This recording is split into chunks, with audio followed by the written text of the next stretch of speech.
Bismillahirrahmanirrahim. Berjumpa kembali dengan saya Mustafa Kamil dalam mata kuliah Manajemen Keuangan. Kita masuk ke pertemuan 11. Nah, kita langsung masuk ke metode present value (NPV). Kita langsung ke perhitungan. Contoh kasus arus kas sama.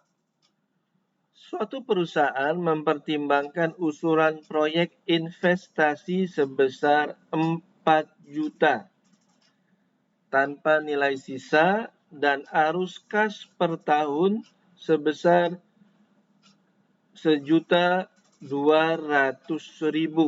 selama 5 tahun. Dengan tingkat pengembalian yang diisyaratkan 20%.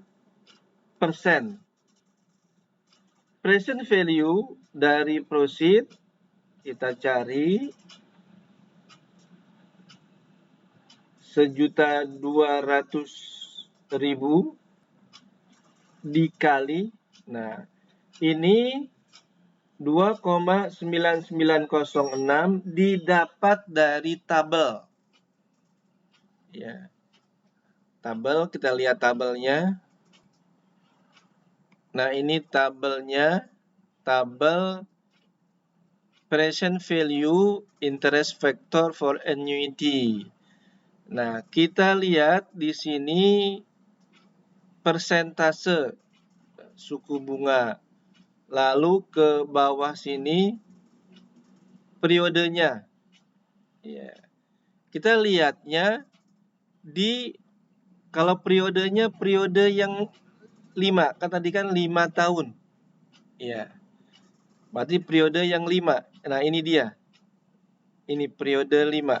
Nah, kita tarik periode 5 hingga nanti tarik terus hingga mendekati atau titik potong dengan persentasenya yang 20%. Ini yang 20%.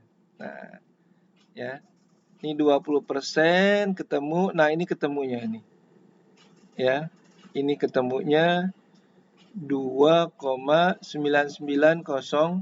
Nah, jadi cara yang pertamanya, jadi Anda tarik suku bunganya 20% ke bawah.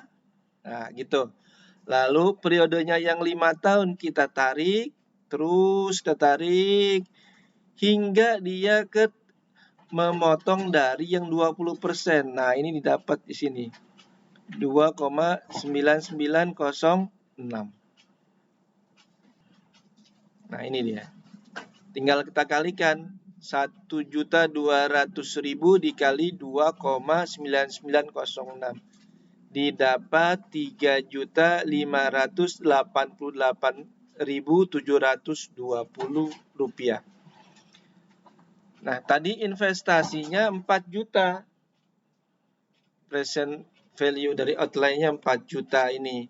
Nah, ya, investasi. Nah, di sini investasinya 4 juta.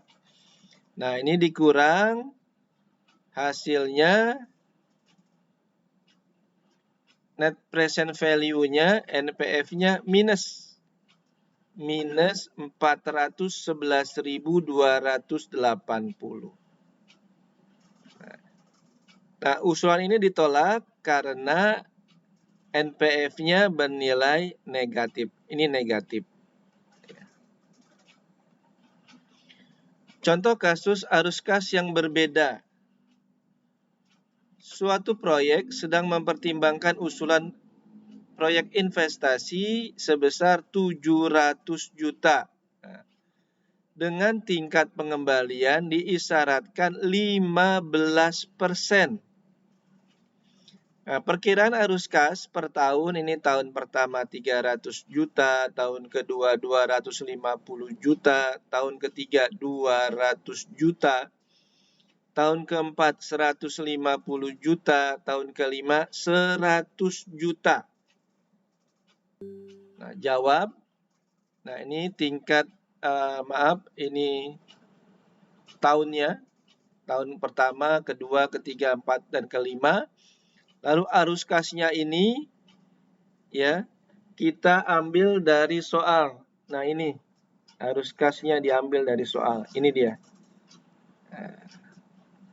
Ya, kita pindahkan ke sini. Lalu tingkat bunga ini kita ambil dari tabel. Ya, tabel nilai sekarang di tingkat suku bunganya 15%.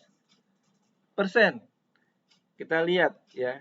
Ini 0,8696 didapat dari mana? Kita lihat tabelnya. Nah, ini tabelnya. Yang ke bawah ini 5, 6, 7, terus ke bawah ini sampai 15, itu persennya.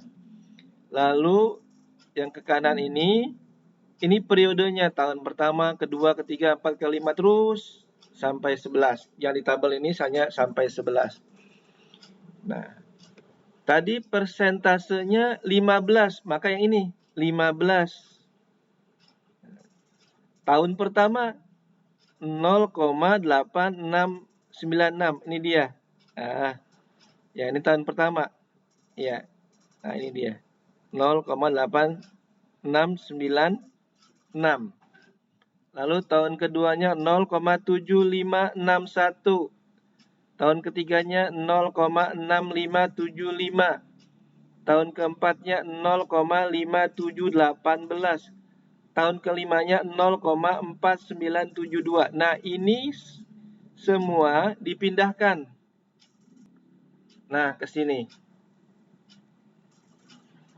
Ya, dipindahkan. Setelah itu kita kali 300 juta dikali 0,8696 didapat 260.880.000. Tahun kedua 250 juta dikali 0,7561 maka didapat 189.025.000. Tahun ketiga 200 juta dikali 0,6575. 131.500.000. Tahun keempat 150 juta dikali 0,5718. 85.770.000. Tahun kelima 100 juta dikali 0,4972. 49.720.000. Nah, ini ditotalkan nilai sekarang present value-nya ini ditotalkan totalnya 716.895.000. Tadi investasi awalnya 700 juta. Nah, ini dikurangkan. Hasilnya positif. Nilai 16.895.000. Maka usulan investasi ini diterima. Karena di sininya positif ya. Nilai sekarangnya NPF-nya positif. Ya, terima kasih. Semoga bermanfaat.